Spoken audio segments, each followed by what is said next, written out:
بسم اللہ الرحمن الرحیم۔ السلام علیکم معزز طلباء کرام، آپ سب کیسے ہیں؟ آج ہم نور الانوار کے سبق نمبر 268 کو پڑھیں گے۔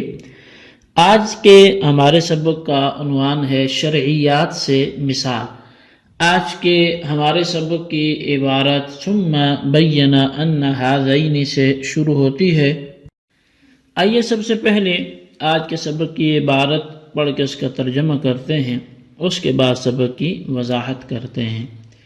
مصنف علیہ رحمہ لکھتے ہیں ثم بین ان ھذین القسمین کما وجد فی الحسیات والمحاورات کذالک وجد فی الاحکام الشرعیۃ۔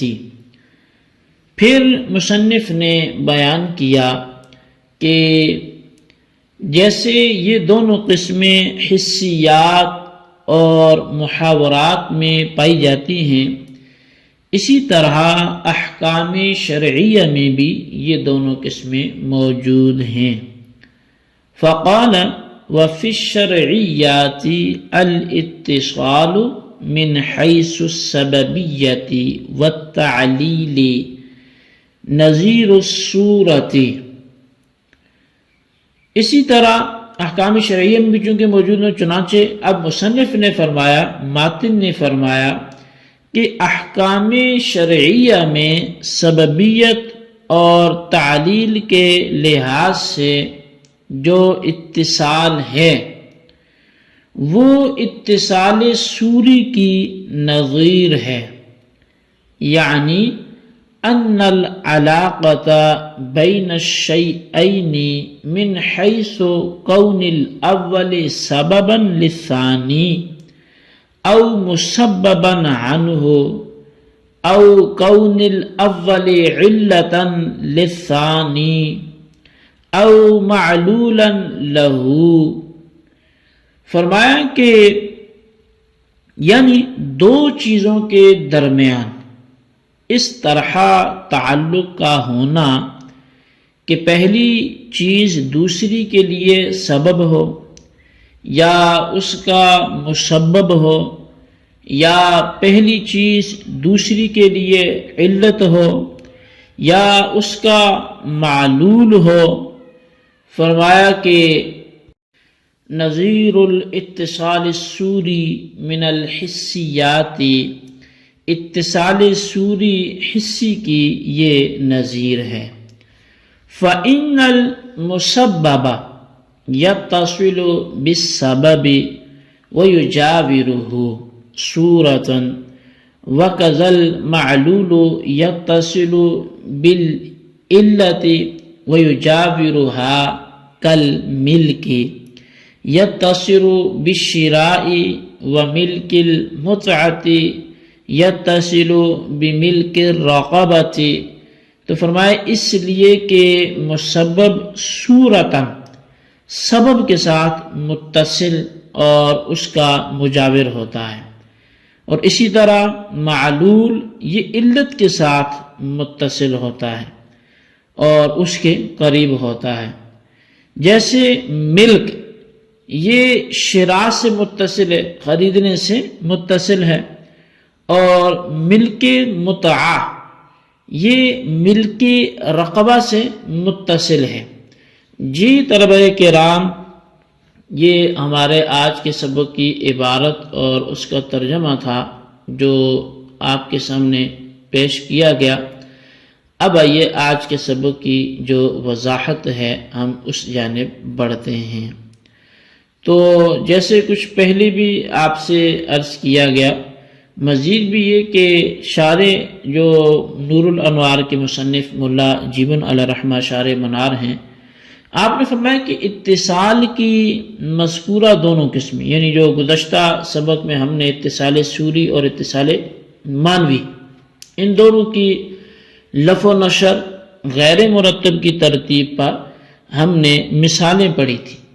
تو فرمایا کہ جس طرح یہ دونوں قسمیں حسیات اور محاورات میں پائی جاتی ہیں، اسی طرح احکام شرعیہ میں بھی یہ دونوں قسمیں پائی جاتی ہیں، کیونکہ مجاز کی بنا اتصال پر ہے۔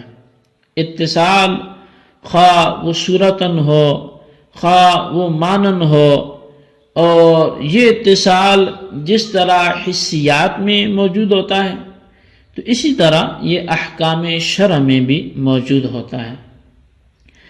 اب احکام شرع سے کیا مراد ہے؟ تو فرمایا کہ احکام شرع سے مراد وہ الفاظ ہیں جو ایسے معانی پر دلالت کریں جن پر ایسے فوائد شرعیہ مرتب ہوں جو شارع کے نزدیک معتبر ہوں۔ چنانچہ مصنف رحمۃ اللہ تعالی علیہ نے فرمایا کہ احکام شرعیہ میں سببیت اور تعلیل کے لحاظ سے جو اتصال ہے وہ اتصال سوری کی مثال ہے، یعنی دو چیزوں کے درمیان اس طرح کا تعلق اور علاقہ کہ پہلی چیز دوسری کے لیے سبب ہو یا پہلی چیز دوسری کے لیے مسبب ہو، یا اس طرح کا تعلق اور علاقہ کہ پہلی چیز دوسری کے لیے علت ہو یا پہلی چیز دوسری کے لیے معلول ہو، تو یہ اتصال سوری حسی کی نظیر ہے، کیونکہ مسبب صورتاً سبب سے متصل اور قریب ہوتا ہے، اسی طرح معلول بھی علت سے صورتاً متصل اور قریب ہوتا ہے۔ اور جب ایسا ہے تو سبب اور مسبب کے درمیان اور علت اور معلول کے درمیان اتصال سوری کا پایا جانا ثابت ہو گیا۔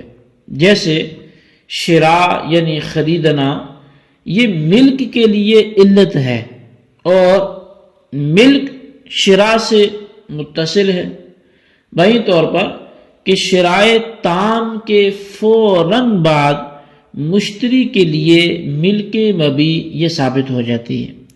اور جیسے ملک رقبہ یہ ملک متعہ کا سبب ہے، اور ملک متعہ یہ مسبب ملک رقبہ سبب سے متصل اور قریب ہے۔ بہی طور پر کہ اگر کوئی شخص کسی باندی کے رقبہ کا مالک ہو گیا، یعنی اس کی ذات کا مالک ہو گیا، تو وہ فوراً ہی اس کے متع کا بھی مالک ہو جائے گا۔ جی طلبہ کرام، ہمارے سبق کی جو وضاحت تھی وہ تو مکمل ہوئی، لیکن کچھ ہمارے فائدے کے لیے، کچھ اضافے کے لیے کچھ چند چیزیں جو آج کے سبق میں ہم نے کچھ اصطلاحات پڑھی تو ان کی وضاحت کچھ حد تک ضروری ہے، چند چیزیں آپ نوٹ کر لیں۔ شریعت میں علت کس چیز کو بولتے ہیں؟ تو علت اس چیز کا نام ہے جس کو کسی حکم مطلوب کے لیے وضع کیا گیا ہو۔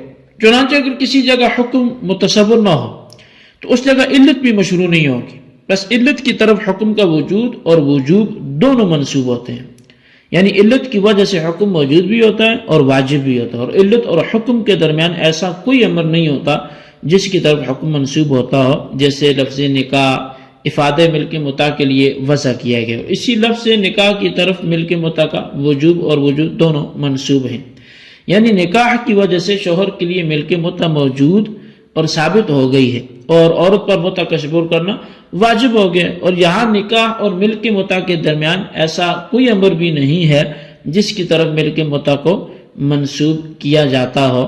تو بہرحال ثابت ہو گیا کہ نکاح ملک متع کی علت ہے، اور سبب وہ ہے جو علت کی طرح مشروع نہ ہو بلکہ وہ مفضی الی الحکم ہوتا ہے۔ وہ مفضی الی الحکم کا مطلب ہوا کہ حکم کی طرف لے جانے والا ہے، اور سبب اور حکم کے درمیان ایک ایسا امر ہوتا ہے جس کی طرف حکم منسوب ہوتا ہے، پس سبب کی طرف نہ وجود یعنی حکم کا وجود منسوب ہوتا ہے اور نہ وجوب حکم منسوب ہوتا ہے۔ جیسے شراء ملک متع کا سبب ہے کیونکہ شراء صرف ملک متع کی طرف مفضی ہے، اور شراء کی طرف ملک متع کا نہ وجود منسوب ہوتا ہے اور نہ وجوب منسوب ہوتا ہے، بلکہ شراء اور ملک متع کے درمیان جو ملک رقبہ ہے اس کی طرف ملک متع کا وجود اور وجوب یہ دونوں منسوب ہوتے ہیں۔ یہی وجہ ہے کہ بعض صورتوں میں شراء متصور ہوتا ہے لیکن ملک متع متصور نہیں ہوتا۔ مثلا کسی نے اپنی رضائی بہن کو خرید لیا تو یہاں شراء موجود ہے لیکن مشتری کے لیے ملک متع کا حصول نہیں ہوگا، اور بعض صورتوں میں شراء بھی متصور ہوتا ہے اور ملک متع کا حصول بھی متصور ہوتا ہے۔ مثلا کسی نے اجنبیہ باندی کو خرید لیا تو یہاں شراء کے ساتھ باندی کا ملک متع بھی مشتری کے لیے حاصل ہو جائے گا، اور یہ شان سبب کی ہوتی ہے، پس ثابت ہو گیا کہ شراء ملک متع کا سبب ہے اور علت نہیں ہے۔ جی طلبہ کرام، یہ ہمارے آج کے سبق کی عبارت اور اس کا ترجمہ اور اس کی وضاحت تھی۔ اس کو اچھی طرح سمجھیں، اس کے خلاصے کو نوٹ کریں اور بالخصوص ان سوالات کے جوابات بھی دیں۔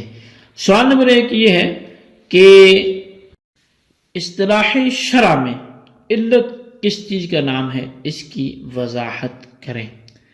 اور سوال نمبر 2 یہ ہے کہ اتصال سوری اور مانوی کی کوئی مثال شرعیات میں ہو تو وہ بھی پیش کریں۔ اللہ تبارک و تعالیٰ سے دعا ہے جو کچھ ہم نے پڑھا سنوں سے یاد رکھنے کی توفیق نصیب فرمائے، آمین بجاہ النبی الامین صلی اللہ علیہ وسلم۔